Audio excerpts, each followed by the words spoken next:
리암은 평범한 회사원으로 그의 삶은 좀비처럼 비참하다. 그는 회사에서 뼈 빠지게 일하고 늦게까지 야근하지만 다행히도 돌아갈 가족이 있다. 그들 덕분에 그는 상사에게 끊임없이 모욕을 당하고 부하 직원들에게 공공연히 조롱당하는 직장 생활을 버틴다. 어느 날 리암의 대학교 후배이자 오타쿠인 친구가 메카 로봇 피규어에 대해 문자를 보내며 여러분, 채널 구독과 응원 부탁드립니다. 리암 역시 평생 오타쿠였기에 후배가 보낸 가게로 향하는데 아내가 다른 남자와 데이트하는 모습을 목격한다. 아내가 딸을 검도 수업에 데려다 줄 거라고 했기에 그는 어리둥절했다. 검도 수업에 그날 밤 집에 돌아온 리암은 아내와 딸에게 하루를 묻고 오늘 검도 수업에서 대회가 있었고 딸이 모든 경기에서 이겼다는 말을 듣는다. 리암은 그들의 말을 믿기로 하고 분명히 아내가 다른 남자와 있는 것을 본 사실을 무시하기로 한다. 오늘 아침에 하지만 그 생각을 떨쳐낼 수 없어서 다음 날 같은 장소에 다시 갑니다. 역시나 이번에는 아내뿐만 아니라 딸도 함께 있었고 딸이 그 이상한 남자를 아빠라고 부릅니다. 자신의 아버지라고. 리암은 그 말에 완전히 충격을 받아 일에 집중할 수 없었고 상사가 이유 없이 그를 모욕하러 옵니다. 바로 그때 아내에게서 딸이 사고를 당했다는 전화가 옵니다. 그는 즉시 병원으로 달려갑니다. 의사는 딸에게 수혈이 필요하지만 리암의 혈액형은 딸과 맞지 않는다고 말합니다. 혈액형이 맞지 않습니다. 아내가 수혈을 하러 간 사이 리암은 혈액형에 대해 조사하고 딸의 혈액형이 표와 일치하지 않는다는 것을 알게 됩니다. 그는 자신이 친부가 아니라고 확신하고 집으로 돌아와 아내에게 따집니다. 그 일에 대해. 하지만 그 여자는 바람을 폈다는 걸 인정하기는커녕 그 모든 게 리암의 잘못이라고 말합니다. 전적으로 그의 책임이라고 말이죠. 리암은 항상 일만 하고 가족에게 시간을 내지 않는다고 말합니다. 게다가 그렇게 일을 많이 하는데도 돈도 없다고 말이죠. 그 여자는 리암에게 자신은 사실상 가족이 아니면 딸을 혼자 키워왔다고 말합니다. 그리고는 딸과 함께 집을 나가겠다고 선언합니다. 그 말을 들은 리암은 폭발합니다. 딸을 붙잡으려 하지만 딸조차도 다른 아빠가 더 좋다고 말합니다. 다른 아빠가 더 좋다고요. 리암은 완전히 무너지고 다음날 회사에 갔을 때 상사는 그의 컴퓨터에서 5천만 엔이 송금이 이루어졌다고 알려줍니다. 그 송금이요. 리암은 자신이 그런 송금을 한 적이 없다고 말하지만 그때 딸이 병원에 있을 때 급하게 컴퓨터를 잠그지 않고 나왔던 기억이 납니다. 하지만 회사 아무도 그를 믿지 않았고 그에게 돈을 훔쳤다고 비난했습니다. 회사 돈을. 그 때문에 그는 해고되었고 아내는 이혼할 명분을 얻었습니다. 하지만 그녀는 여전히 양육비를 요구합니다. 회사는 그를 고소하지 않았지만 할부로 모든 돈을 갚도록 강요했습니다. 그리고 리암은 양육비와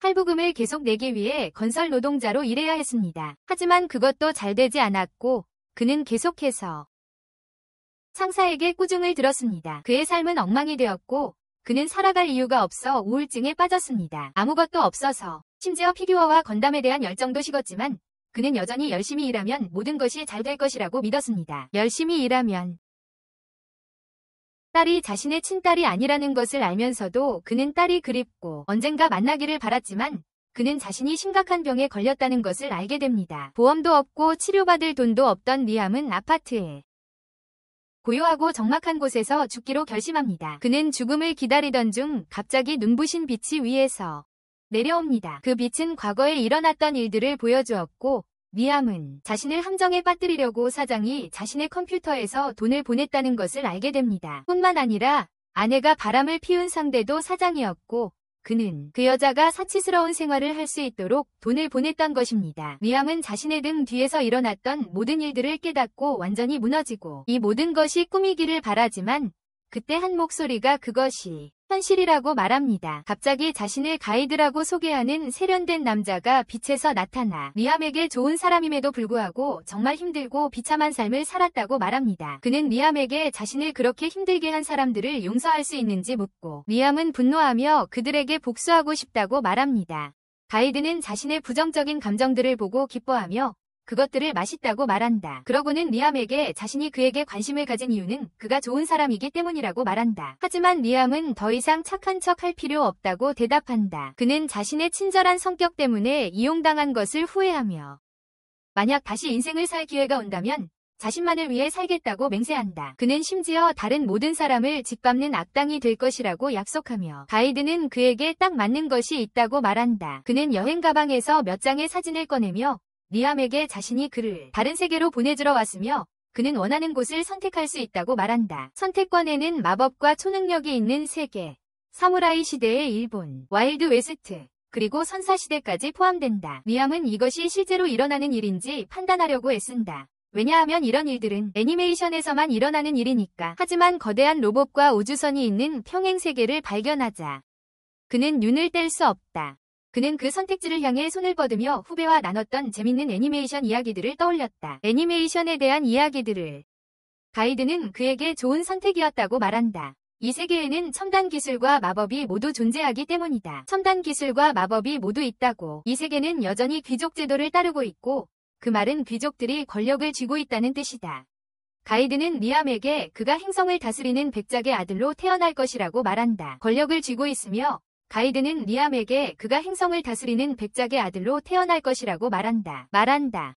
리암은 마음에 들어했고 거대한 로봇 이미지에 손을 뻗자 가이드와 계약을 맺고 다음 세계로 보내진다.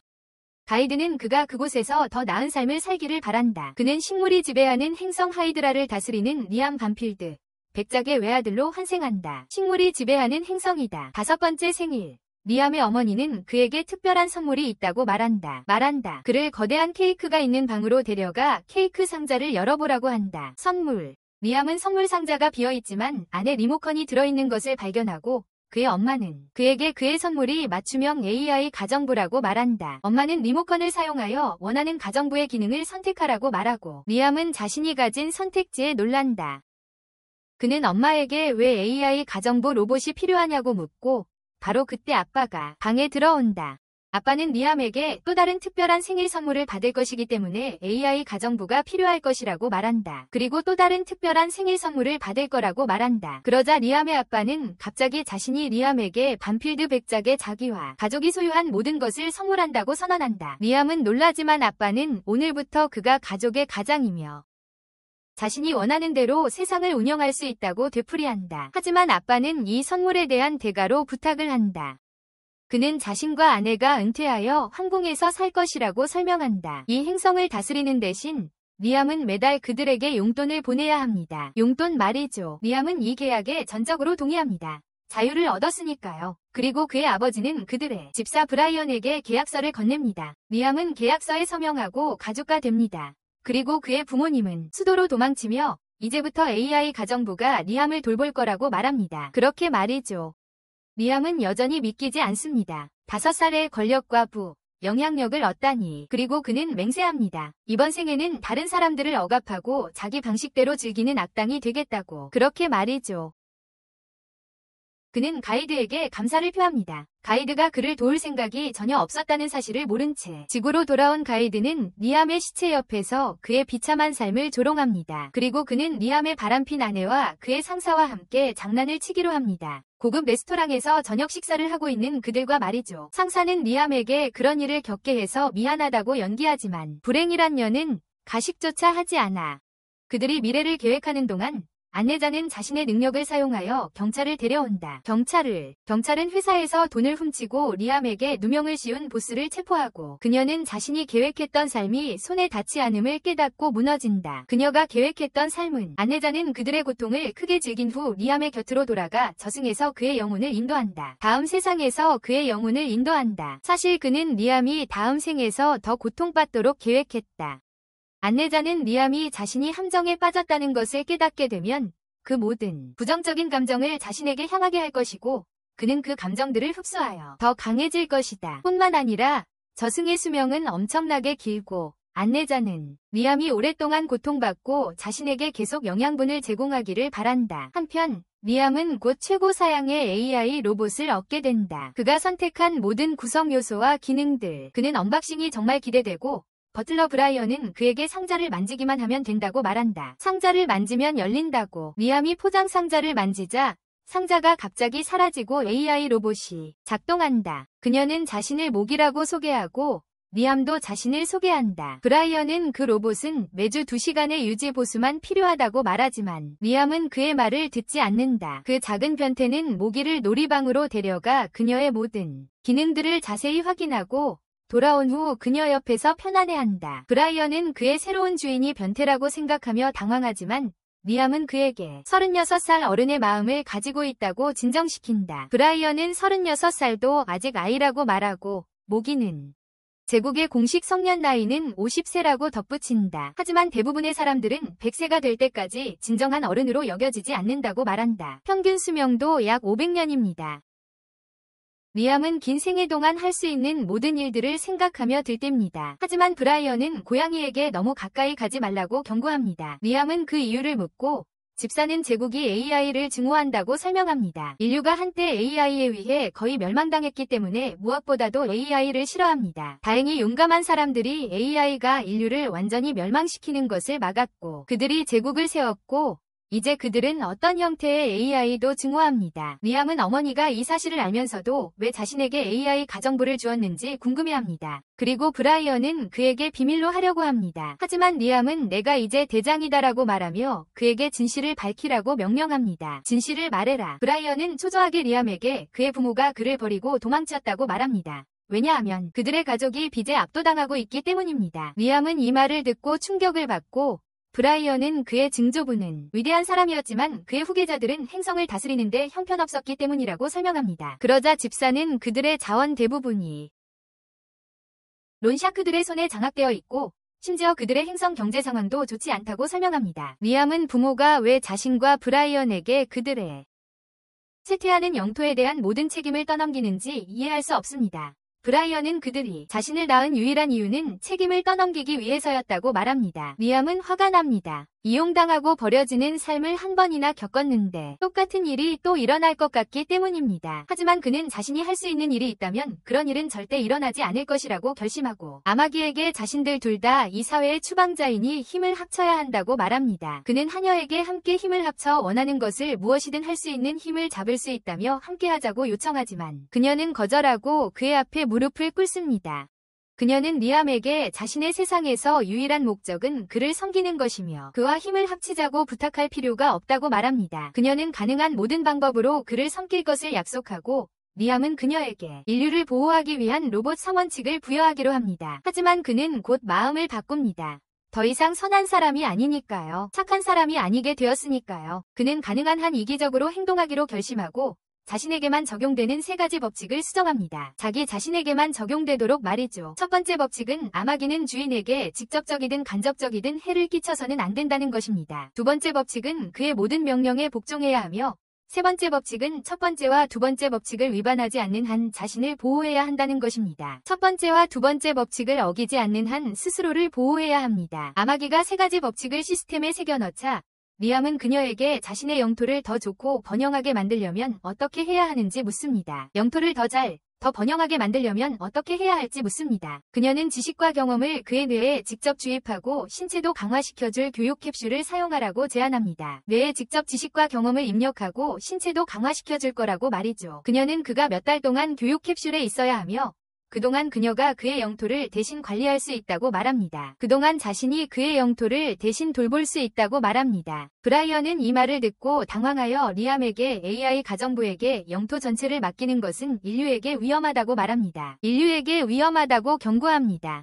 리암은 인류를 파괴하고 싶지 않기 때문에 위험하지 않다고 말하고 제2 법칙에 따라 아마기는 그의 지시를 따를 것이라고 말한다. 완벽하게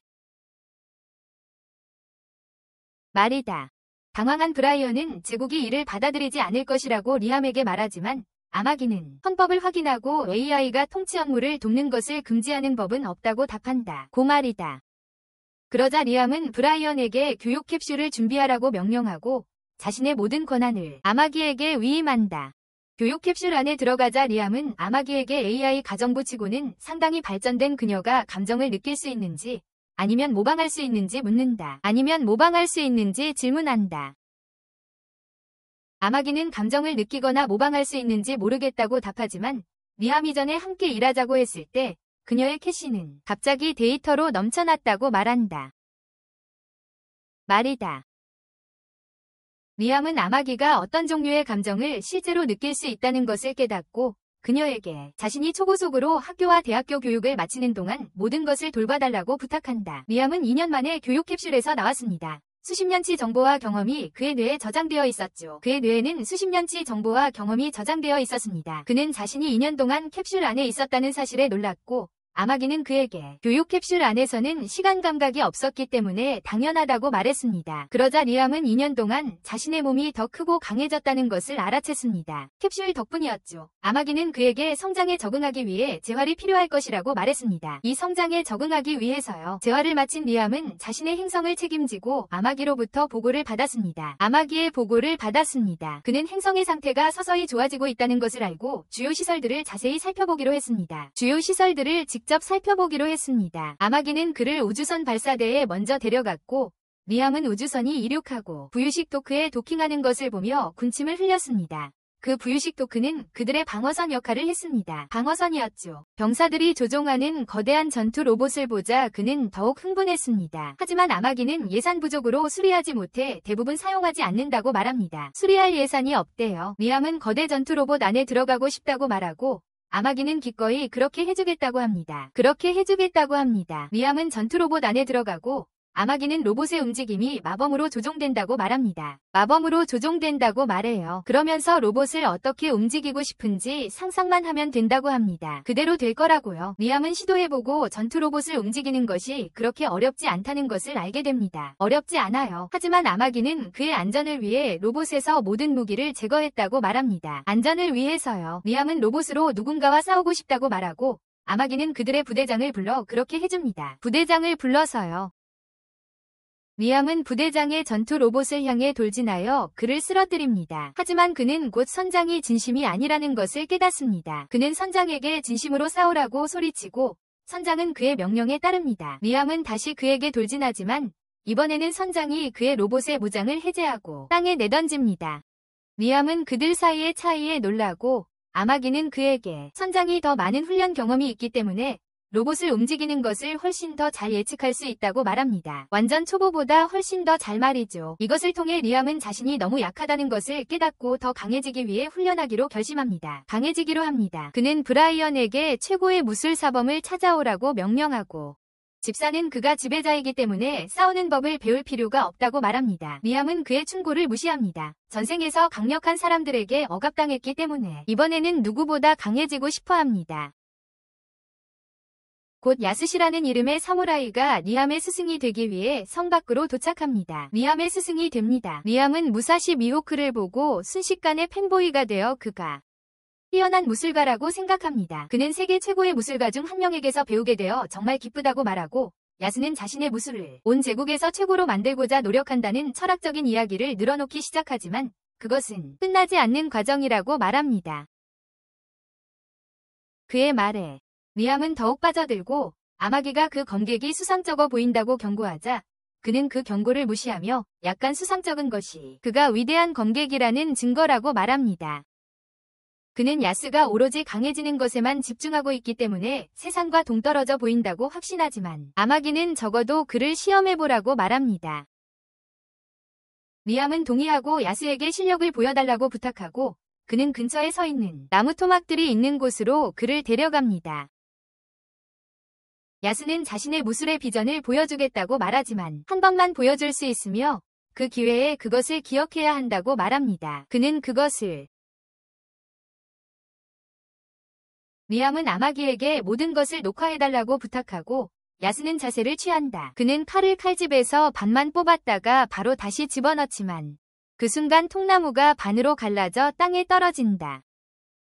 리암은 이 광경에 충격을 받고 아마기에게 녹화 영상을 분석해서 야스가 어떻게 했는지 알려달라고 한다. 녹화 영상에는 그가 칼을 뽑지도 않았다는 것이 나오고 리암은 어리둥절해하며 야스의 속도가 너무 빨라 아마기조차 그의 동작을 제대로 녹화하지 못했다고 생각한다. 그는 야스에게 스승이 되어달라고 간청하고 야스는 기꺼이 승낙한다. 하지만 그는 밤늦게 다시 그 장소로 돌아온다. 이미 잘라놓은 통나무를 이용한 자신의 속임수에 리암이 속았다며 비웃는다. 반으로 자신이 속고 있다는 사실을 모른 채 리암은 야스 밑에서 검술과 창술을 계속 수련한다. 그리고 창술, 수년간 기본기를 갈고 닦지만 야스의 경지에는 결코 가까워지지 못한다. 야스가 가지고 있다고 생각하는 비밀 기술을 배우려고 한다. 어느 저녁 3년 동안 열심히 수련한 리암은 나무 토막을 공중배기로 쳐보지만 아무 일도 일어나지 않는다. 자신의 힘에 걸맞는 마무리 기술이 필요한 그는 비밀 기술을 어떻게 배울 수 있을지 고민한다. 그의 힘에 맞는 마무리 기술이 필요했다. 그날 밤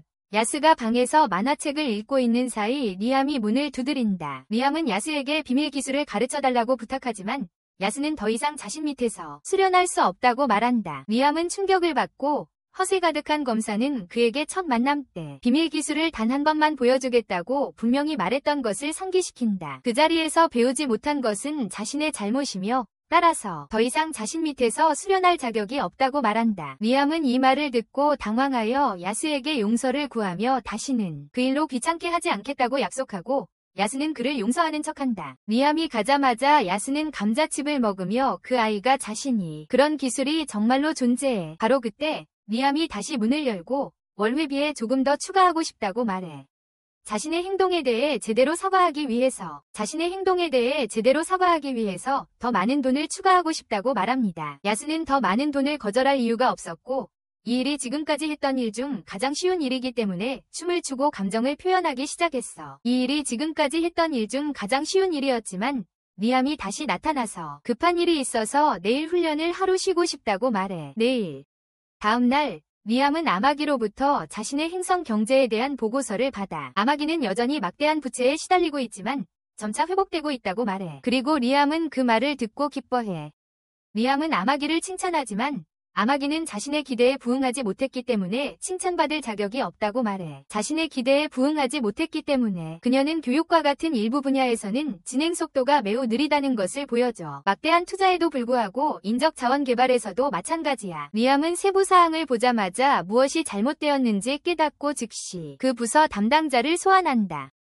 곧 땀으로 범벅된 못생긴 바보가 나타나고 리암은 곧바로 본론으로 들어간다. 그는 그 남자에게 정부 자금을 횡령한 이유를 묻는다. 그가 자신의 주머니로 돈을 빼돌렸다는 증거가 있기 때문이다. 그가 개인적으로 돈을 빼돌렸다는 증거가 있기 때문이다. 그 남자는 리암을 순진한 아이로 여기고 자신의 업무에는 예측 불가능한 문제가 많고 그것을 해결하는데 돈이 필요하다고 말하려 한다. 그의 업무에는 예측 불가능한 문제들이 많아서 그것들을 해결하는데 돈이 필요하다고 말한다. 리암은 그를 더욱 자세히 조사하기 시작하고 그의 부패에 거의 감탄하며 그에게서 몇 가지 정보를 얻을 수 있을지 생각한다. 하지만 바로 그때 아마기가 부패로 인한 스캔들에 대한 뉴스 기사를 보여준다. 부패 때문에 일어난 스캔들. 그 남자는 리암에게 그것은 자신이 아니라 자신의 부하가 일으킨 스캔들이며 그 부하는 그 때문에 처형당했다고 말한다. 아마기는 더 많은 뉴스 기사와 보고서를 조사하고 부하가 부패의 배후에 있다는 충분한 증거가 없었고 그 부하가 부패의 배후에 있다는 충분한 증거가 없었으며 그가 처형된 후에도 돈은 회수되지 않았다는 것을 알게 된다. 그의 처형 후에도 돈은 회수되지 않았다는 것을 알게 된다. 리암은 갑자기 전생의 상사에게 누명을 썼던 기억을 떠올리고 이 땅방벅 멍청이가 똑같이 했을 거라고 확신합니다. 그는 격분하여 그 남자에게 다가가 자신이 맡았던 부하를 누명을 씌워 죽였냐고 직접 따집니다. 신아. 그 자식은 아무것도 안 했다고 둘러대려 하지만 리암이 칼을 뽑아들고 그에게 다가가자 그는 경제를 원활하게 돌리기 위해 필요한 일을 했을 뿐이라고 말합니다. 경제가 순조롭게 돌아가고 하지만 그 말로 리암이 진정되지 않자 그 남자는 리암을 위협하려 합니다. 자신이 이런 호사를 누리는 건 자기 같은 사람들이 나라를 위해 열심히 일하기 때문이라고 말하며 나라를 다스리려면 리암은 그의 말을 끊고 칼 한 번 휘두르자 저승으로 보냅니다. 그의 칼 솜씨 그리고 그 바보에게 자기만이 권력을 남용하고 백성을 억압할 수 있다고 말합니다. 자신의 백성과 돈을 함부로 건드리는 놈은 누구든 죽일 거라고 소리칩니다. 자기 것이라면 어떤 것이든 가져가려는 자는 누구든 죽이겠다고. 리암은 아마기에게 철저한 조사를 실시하고 부패한 관리들을 모두 처형하라고 명령하지만 아마기는 먼저 진정하라고 합니다. 하지만 아마기는 리암에게 먼저 진정하라고 부탁합니다. 리암은 자신이 방금 사람을 죽였다는 것을 깨닫지만 아마기는 그가 검을 놓도록 도와줍니다. 그리고 아마기는 리암이 검을 내려놓도록 도와줍니다. 그녀는 모든 부패한 관리들을 처형하거나 해고하는 것은 거의 모든 사람이 부패했기 때문에 행성에 매우 해로울 것이며 자신 혼자서는 감당할 수 없다고 말합니다. 그녀는 모든 것을 혼자 처리할 수 없다고 말합니다. 그녀는 리암에게 행정 및 관련 업무에 특화된 AI 메이드를 30대 정도 더 구입하라고 제안합니다. 그리고 고성능 모델이 아니어도 상관없다고 말합니다. 고성능 모델이 아니어도 괜찮다고 합니다. 리암은 그녀에게 그렇게 하라고 하고 부패한 관리들도 처형하라고 말하지만 아마기는 그것이 리암의 이미지에 부정적인 영향을 미칠까 걱정합니다. 리암은 자신에게 복종하지 않는 사람은 필요 없기 때문에 자신의 이미지는 신경 쓰지 않는다고 말합니다. 자신에게 복종하지 않는 자는 필요 없다고 말합니다. 곧 리암은 3년간의 훈련을 시험하기 위해 스파링을 하기로 결정합니다. 다시 함장님께 반항하는 거야. 하지만 그가 전투 로봇에 탑승하기도 전에 야스가 나타나 그에게 말합니다. 조작이 쉬운 양산형 로봇을 타는 건 무의미할 거라고. 리암이 최고의 자리에 오르려면 힘든 길을 가서 아무나 조종할 수 없는 로봇을 조종해야 한다고 말합니다. 리암은 야스의 말이 일리가 있다고 생각하고 함장님께로 돌아섭니다. 함장님은 그에게 원한다면 증조부의 개인 전투 로봇 3대째 물려온 로봇을 사용해도 좋다고 말합니다. 3대째 물려온 로봇이죠. 알고 보니 야스는 리암이 증조부에 메카나이트를 사용하게 하려고 일부러 그런 겁니다. 오늘 이전에 그는 가치 있는 것을 훔치려고 창고를 뒤지고 있었습니다. 리암이 너무 빨리 배우고 있었기 때문에 곧 가르쳐줄 것이 없어져서 자신의 최고의 직업이 끝날 것이라고 생각했기 때문입니다. 그는 창고에서 귀중품을 찾지 못하다가 오래된 메카 유닛을 발견했는데 수리해도 작동하지 않을 것처럼 보였습니다. 하지만 그는 그 부품들을 팔면 엄청난 돈을 벌 수 있을 거라고 생각했습니다. 리암은 그의 속임수에 넘어가 브라이언에게 낡은 메카나이트를 수리하라고 명령합니다. 브라이언은 그 기체가 너무 오래되었고 사용할 수 없으니 기본기를 배우려면 대량 생산된 기체를 사용해야 한다고 말하지만 리암은 자신의 스승이 정말 실력 있는 전투원은 가장 조종하기 어려운 메카라도 조종할 수 있다고 말했다며 거절합니다. 브라이언은 그 말에 반박할 말이 없어서 그냥 리암에게 적어도 이미 실력이 뛰어나니 훈련의 시간을 낭비하지 말라고 제안합니다. 리암은 이 제안도 거절하며 야스가 보여준 궁극의 기술을 사용하기 위해 훈련하고 있다고 말합니다. 한편 아마기는 리암의 명령으로 낡은 메카를 확인하러 갑니다. 그녀는 야스를 전혀 신뢰하지 않지만 주인의 명령을 거절할 수는 없고 낡은 메카가 그를 안전하게 지켜주기를 바랍니다. 며칠 후 니아스라는 엔지니어가 그 메카를 수리하기 위해 행성에 도착합니다. 그녀는 제7 황림무기 공장의 엔지니어라고 자신을 소개합니다. 리암이 그에 대한 답으로 자신을 소개한다. 니아스가 갑자기 아마기에게 시선을 고정하자 리암은 방어적인 태도를 취하며 그녀에게 무슨 문제가 있는지 묻는다. 자신의 메이드에게. 하지만 니아스는 그런 것을 본 적이 없어서 아마기에게 실제로 관심이 있다. 고가의 맞춤형 AI 로봇. 그녀는 자세히 조사하려 하지만 리암은 그녀를 멈추고 그냥 하라고 말한다. 자신이 여기 온 일을. 그러고는 그녀를 낡은 메카로 데려가는데 니아스는 즉시 그만하라고 말한다. 그것에 대해 잊고 새 것을 사라고. 리암은 낡은 장비를 수리하는 것에 대해 단호하며 니아스는 그들에게 말한다. 오래전에 생산을 중단했기 때문에 예비 부품이 희귀하고 비쌀 거라고. 리암은 그녀에게 구할 수 없는 부품은 현대식 부품으로 교체하라고 말하지만 그는 조작 장치는 수동으로 유지하길 원한다. 그는 비용이 얼마가 들든 상관없다고 말하고 니아스는 그것을 듣고 기뻐한다. 리암은 또한 로켓 펀치 같은 마무리 기술을 원한다고 그녀에게 말하고 바로 그때 야스가 무슨 일인지 보러 온다. 그는 니아스를 보고 첫눈에 반해서 멋있어 보이려고 그녀에게 다가가려 하지만 니아스는 로봇에 로켓팔을 장착할 수 없는 이유에 대해 리암과 말다툼을 하느라 너무 바쁘다. 로켓팔을 말이다. 결국 리암은 돈의 힘으로 그녀를 설득하지만 야스는 니아스가 자신에게 관심을 주지 않아 질투한다. 자신에게는 아무런 관심도 주지 않았다. 그는 리암에게 불가능한 훈련을 시켜 화풀이를 하기로 한다. 훈련을 눈을 가리고 호소한 가운데 통나무 위에서 균형을 잡으면서 테니스 공을 막아야 하고 칼도 엄청 무겁게 만들어졌다. 리암은 야스에게 불가능하다고 말하지만 야스는 단지 복수를 하려는 것이고 그래서 감각에 의존하지 말고 본능을 사용하라고 말한다. 야스는 생각을 멈추고 느끼라고 말하고 리암은 언제나 그렇듯 그의 말을 진지하게 받아들인다. 며칠 후 니아스는 메카 유닛 수리와 개조를 마치고 브라이언은 벤필드 가문이 영광스러웠던 시절을 회상하며 향수에 젖는다. 그 후 니아스는 리암에게 메카 조작법을 보여주며 시범을 보이기 위해 안으로 데려간다. 공간 마법을 사용하여 조종석이 더 넓어졌고 리암이 자리에 앉자 메카가 그를 스캔하여 주인으로 인식한다. 니아스는 이제 이 유닛이 그를 조종사로만 인식할 것이라고 말한다. 그러자 리암은 메카를 조작하여 앞으로 나아가려 하지만 움직임을 보조하는 기능이 없어 바닥에 넘어진다. 니아스는 이렇게 되면 메카 조작이 훨씬 어려워지겠지만 리암이 이를 마스터하면 자신의 몸처럼 정확하게 움직일 수 있을 거라고 말한다. 리암은 다시 시도하기로 하고 이번에는 성공적으로 일어서서 창고 밖으로 걸어나간다. 창고. 니아스는 그의 기술에 감탄하며 처음부터 메카를 그렇게 잘 조종할 수 있다면 정말 천재일 거라고 말한다. 그녀는 메카를 어떻게 움직이고 싶은지 계속 상상하라고 말하지만 그때 그녀의 마시멜로가 리암의 팔을 스치자 그의 히키코모리 기질이 그의 아스날 팬심에 잠식당합니다. 그는 더러운 상상을 하기 시작하고 메카가 그걸 행동으로 옮깁니다. 야스는 이걸 보고 당황합니다. 리암이 메카 안에 니아스에게 음란한 짓을 한다고 생각해서입니다. 브라이언은 기뻐합니다. 리암이 처음으로 여자에게 관심을 보였기 때문입니다. 메카 안의 니아스도 겁에 질려 리암이 변태라고 생각하고 나중에 야스는 복수심에 불타 그의 미친 훈련 강도를 더욱 높입니다. 다음 날 리암은 다시 비밀 기술을 배우기 위해 훈련하지만 평소처럼 진전이 없습니다. 그는 아마기에게 검술에 재능이 없는 건지 묻고 아마기는 AI 메이드로서 재능이라는 개념을 이해할 수 없다고 대답합니다. 하지만 문제는 리암이 아니라 야스라고 생각합니다.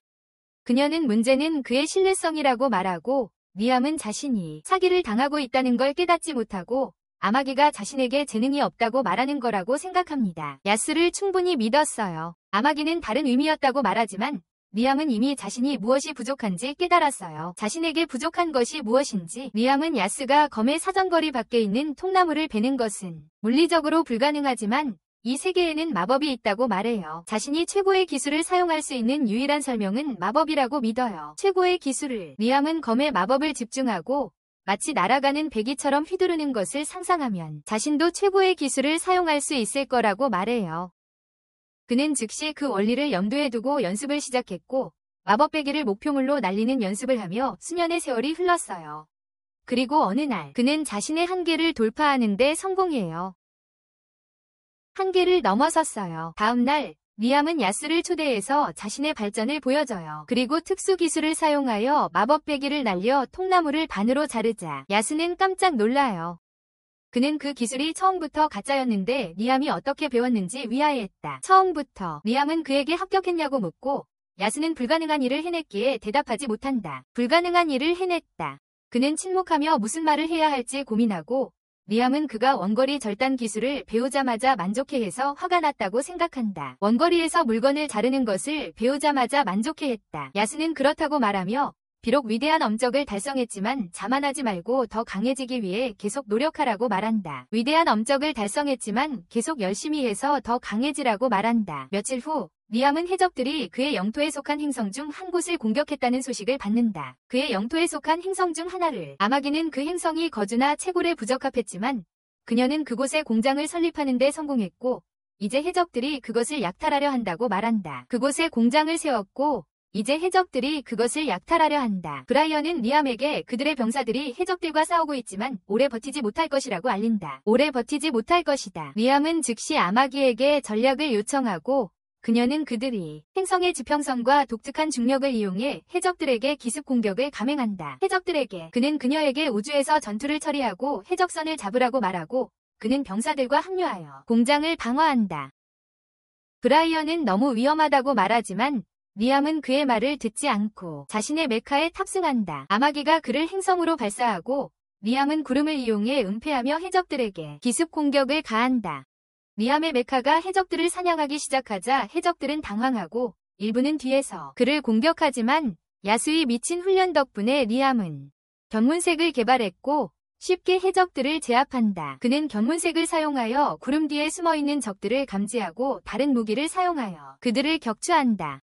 해적들은 더욱 불안해하며 후퇴하기로 결정하지만 리암은 자신의 비행 창격을 사용하여 수십 대의 메카를 한꺼번에 베어버린다. 해적들은 그런 거리에서 베는 무기를 본 적이 없어서 미쳐 날뛰다가 곧바로 후퇴합니다. 그리고 곧바로 후퇴합니다.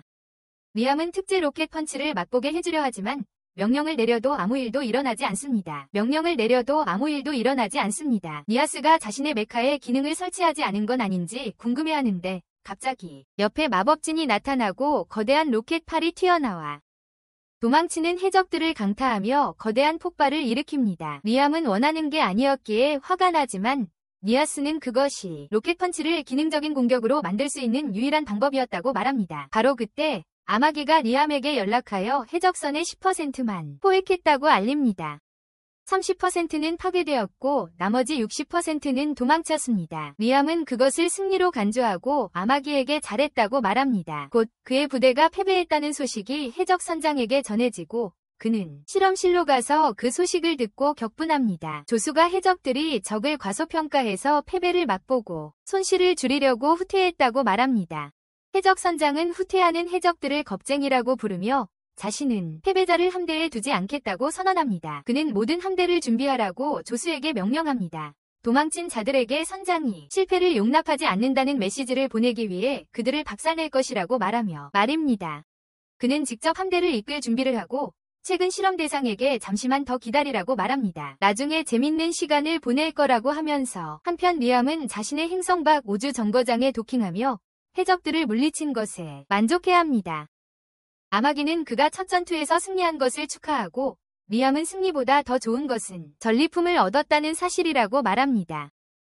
아마기는 제국법에 따르면 해적선을 잡으면 그 배와 선적 화물은 모두 그들의 소유가 된다고 말합니다. 리암은 이 말을 듣고 흥분하는데 해적선들이 금과 은으로 가득 차 있을 거라고 생각했지만 놀랍게도 그들은 훨씬 더 귀중한 것을 가지고 있었다. 병사들이 아다만타이트와 미스릴 같은 희귀 광물이 가득 든 거대한 상자들을 해적선에서 꺼내자 아마기는 리암에게 그것들이 정말 귀중하다고 말한다. 리암은 금과 다이아몬드를 원했기 때문에 만족하지 못했지만 아마기는 그에게 금은 대부분 쓸모없는 원소이기 때문에 가치가 없고 다이아몬드는 탄소일 뿐이라 집에서 만들 수 있다고 말한다. 리암은 지구의 귀금속과 보석들이 이 세계에서는 가치가 없다는 것을 깨닫지만 그 속에 있는 골드디거는 여전히 반짝이는 노란 금을 원한다. 그는 금을 요구하고 브라이언은 그들에게 전자제품을 만드는 데 사용하는 금이 있다고 말한다. 리암은 그에게 금을 동전으로 만들어 자신의 방을 가득 채우라고 하고 미스릴과 다른 희귀 원소에 대해서는 전설적인 무기로 만들라고 한다. 브라이언은 그들에게 그 일을 할 만큼 숙련된 대장장이가 없다고 리암에게 알리며 사과합니다. 그들의 영지에는 충분하지 않다고 합니다. 리암은 실망하지만 아마기는 해적들과 싸우는 동안 무언가를 발견했다고 말합니다. 그들이 해적들과 싸우는 동안이라고 말합니다. 그녀는 현재 벤필드 가문이 약 1만 척의 전함을 소유하고 있지만 그중 30%만 작동 가능하고 비상시에는 약 2,000척만 배치할 수 있다고 설명합니다. 비상 발령 시에 말이죠. 리암은 그걸로 해적들을 이겼다는 사실에 놀라고 아마기는 해적들이 그들을 과소평가했고 리암의 전장에서의 실력이 그들을 궁지에 몰아넣었다고 말합니다. 빠르게 궁지에 몰아넣었다고 합니다. 리암은 그 말을 듣고 기뻐하지만 함대의 70%가 무용지물이라는 사실이 그를 걱정하게 합니다. 그리고 아마기는 사용하지 않는 패선을 팔 것을 제안합니다. 브라이언은 즉시 반대하며 함대의 함선 수를 줄이면 해적들이 그들을 만만한 표적으로 보고 다시 공격할 것이라고 말합니다. 아마기는 사용하지 않는 함선의 기본적인 유지 보수에도 돈이 든다고 대답합니다. 배들이 많지 않아요. 리암은 돈을 낭비하고 싶지 않아서 그녀에게 동의하며 그들은 쓸모없는 배들을 팔거나 다른 용도로 사용해야 한다고 말합니다. 아마기는 해적선에서 나온 자재를 팔아서 더 많은 배를 살 수 있다고 제안합니다. 그 자재를 팔아서 얻는 돈으로 말이죠. 그녀는 최신 모델은 구할 수 없겠지만 함대를 건설할 만큼 충분한 중고선을 살 수 있다고 말합니다. 브라이언은 다시 그녀에게 반대하며 중고선을 사용하면 가문이 명예가 실추될 것이라고 말합니다. 하지만 불행히도 리암은 가문이 명예 따위에는 전혀 신경 쓰지 않고 있습니다. 그는 승리만을 원하며 그래서 아마기에게 즉시 좋은 중고 전함을 사라고 명령합니다. 한편 리암의 영토에서 멀리 떨어진 곳에서 니아스는 제국군의 엘리트 귀족들에게 7번 무기개발부가 개발한 최신 전함에 대한 발표를 하고 있습니다. 공장이 개발했습니다. 그녀는 최신 함선이 이전 함선들보다 더 강력하다는 점을 설명합니다. 그리고 연료 효율이 더 높고 유지보수가 용이하다고 말합니다. 발표를 마친 후 3번 무기공장의 경쟁자인 그녀는 수상 경력이 있는 건축가가 설계했다고 밝히며 자신의 함선을 소개합니다. 건축가요. 그녀는 최고급 패션 회사가 만든 호화로운 함선 내부와 함선 가구에 사용된 희귀하고 고가의 자재들을 자랑합니다. 그녀는 손님들에게 그들의 함선을 이용하면 전투가 아무리 치열해도 우아해 보일 것이라고 말합니다. 그녀의 판촉 전략이 먹혀들어 제국군의 모든 유망주들이 3번 공장의 함선을 주력 전함으로 구매하기로 결정합니다. 니아스는 자신의 함선이 더 나은데 왜 누군가가 전함 대신 호화 유람선을 선택하는지 어리둥절해하며 묻습니다. 3번 공장의 여성은 그들의 함선에도 유명한 무기 제조 회사에서 만든 무기가 있다고 대답합니다. 전문가들이라 강하죠.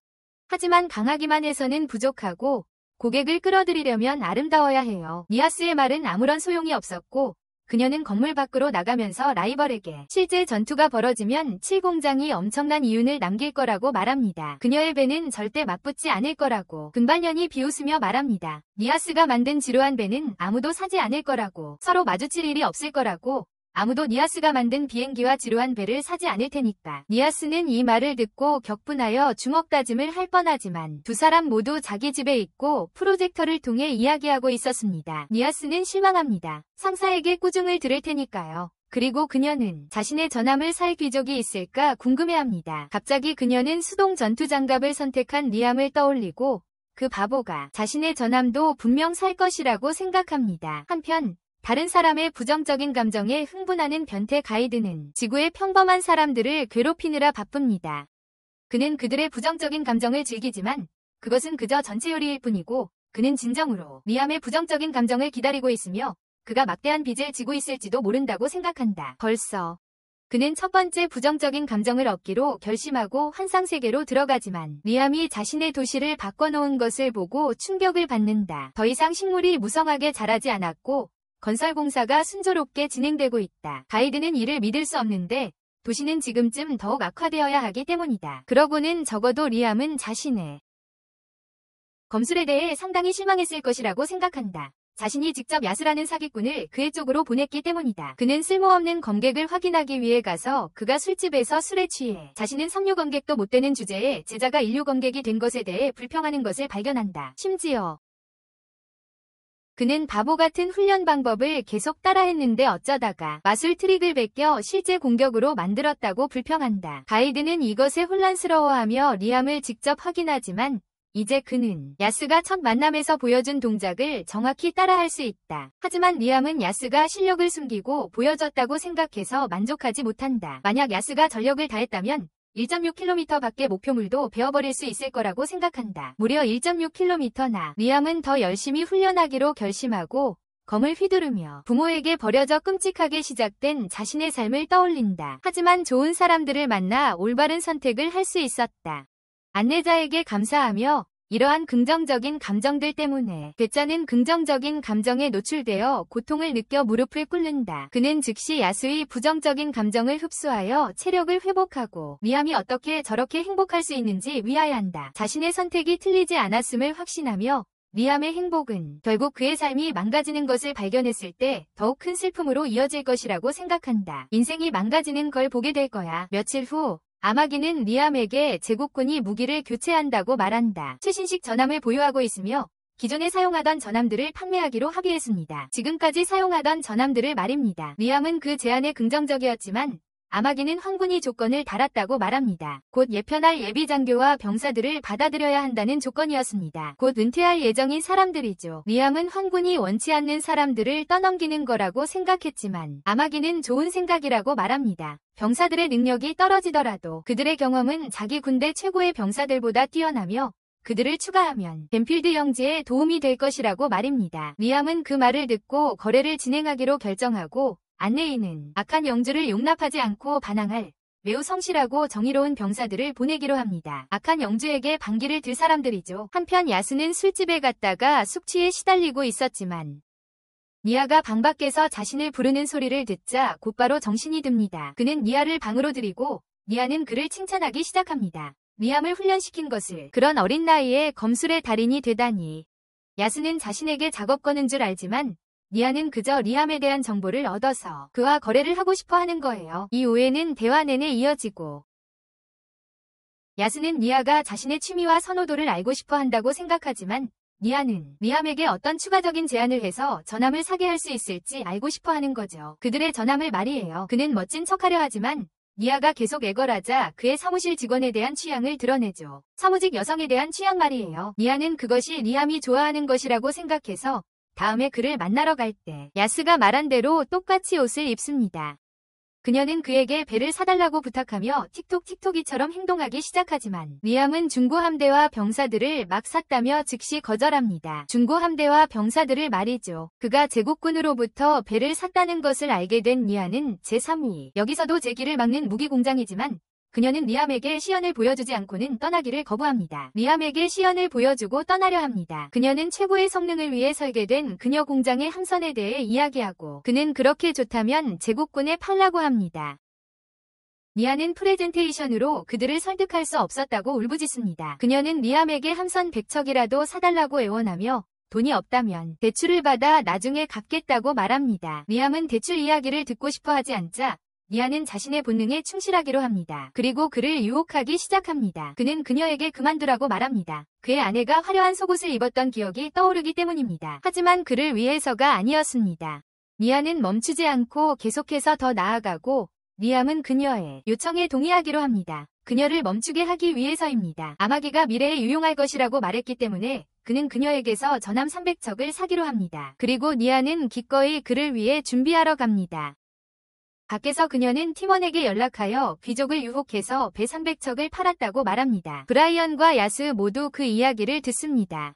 브라이언은 리암이 함정에 빠졌을까봐 걱정하는 반면 야스는 리암이 니아에게 접근했다고 생각하며 분노합니다. 니아는 분명 선생님에게 마음이 있는데 말이죠.